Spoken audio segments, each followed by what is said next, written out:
Hello, my name is Jada Hall-Jones, and this is my presentation on generativity.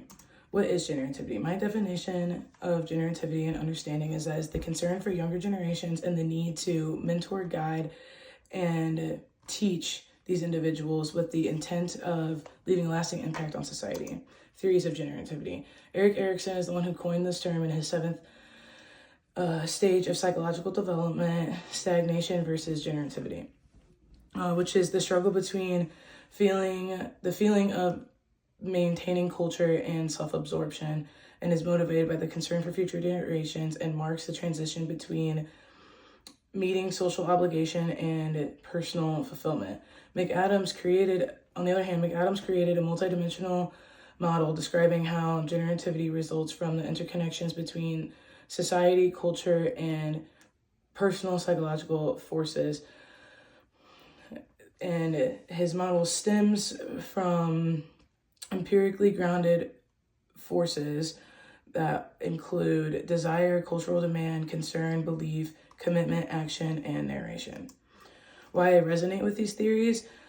As far as Erikson goes, I agree that an individual can get caught between caring about themselves and finding fulfillment by caring for others. However, I don't think that it has to be a struggle. And I agree with McAdams' perspective because he emphasizes that this can be experienced at any point in life and not just middle adulthood, like Erikson explains. And he also describes that it is driven by cultural demands and personal desires as well as motivation, which Erikson does not touch on. As far as cultural impacts on generativity, there are three specific capitals found in research: financial, human, and social. Financial capital can include, but is not limited to, income, assets, and financial satisfaction. Research shows that those who are satisfied with their financial situations are more likely to participate in generative activities and gain generativity from participating with other younger generations, where those who do not have the financial means are less likely to participate. Human capital may consist of education, attainment, religion, and good health. Education has been specifically researched, and results have shown that those who have higher education are more likely to experience generativity due to having more skills and knowledge that they can pass on to younger generations. As far as social capital, this is demonstrated through volunteering, community, or organizational engagement, as well as social contact and social networking, and this can vary between different groups.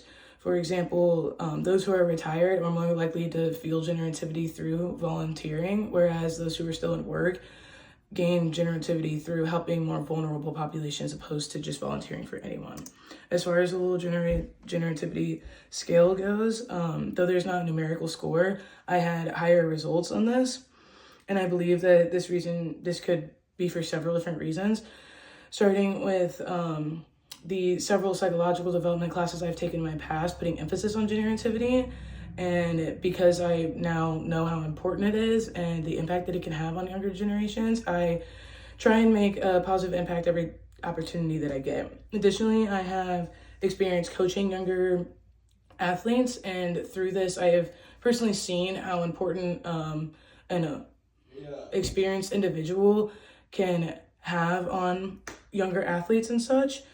And I often talk to my younger siblings and cousins, and because of this, I have created an open space, and they often come to me for advice, which has impacted my experience of generativity. And I also just enjoy working with younger generations every chance that I get.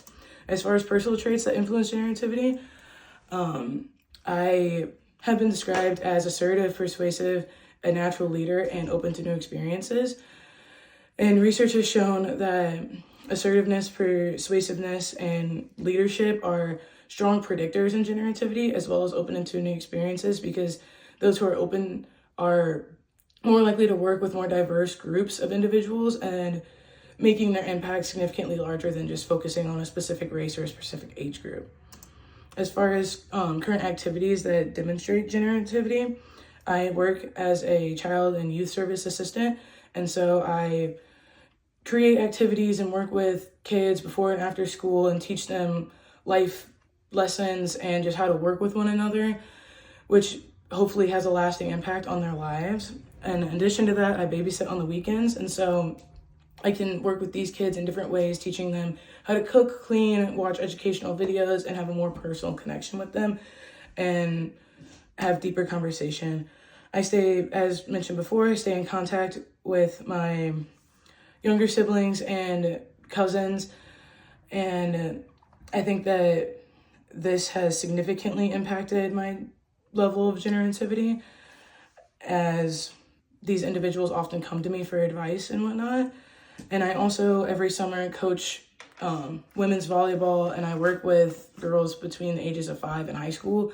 And so I constantly have the opportunity to see these girls grow and the impact that an older athlete can have on a younger athlete.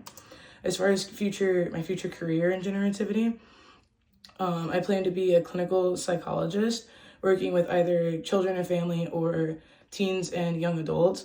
But regardless, psychologists can have multiple impacts on generativity through generative counseling, which is a specific form of counseling that helps families have connections through various generations. Additionally, therapy can help enhance self-perception in young generations by promoting self-esteem, or older generations by helping them understand the positive aspect of generativity and getting them out there and working with younger generations.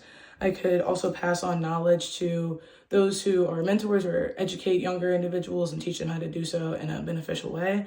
And psychologists can also help those who are suffering from threats to their identity by helping them engage in generative acts such as creative expression to repair their sense of self and meaning.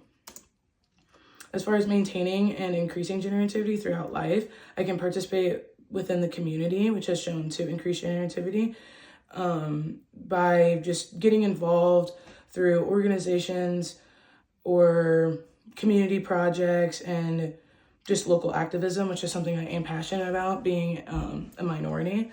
Additionally, work has shown to increase generativity, so I can pick up new responsibilities either at home or at work to feel like I'm making an impact in different ways. I could learn new skills, for example, knitting, and then I could pass this down to younger generations, such as my grandkids.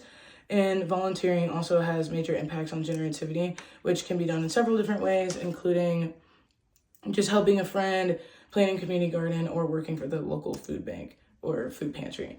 As far as lessons for my classmates, I think it is important that college students understand that mentoring can have a major impact on generativity as well as leadership skills.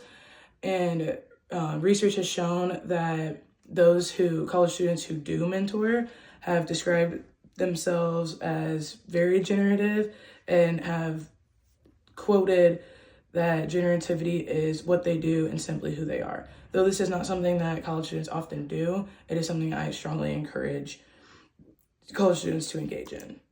Thank you. That's all that I have, and these are my references.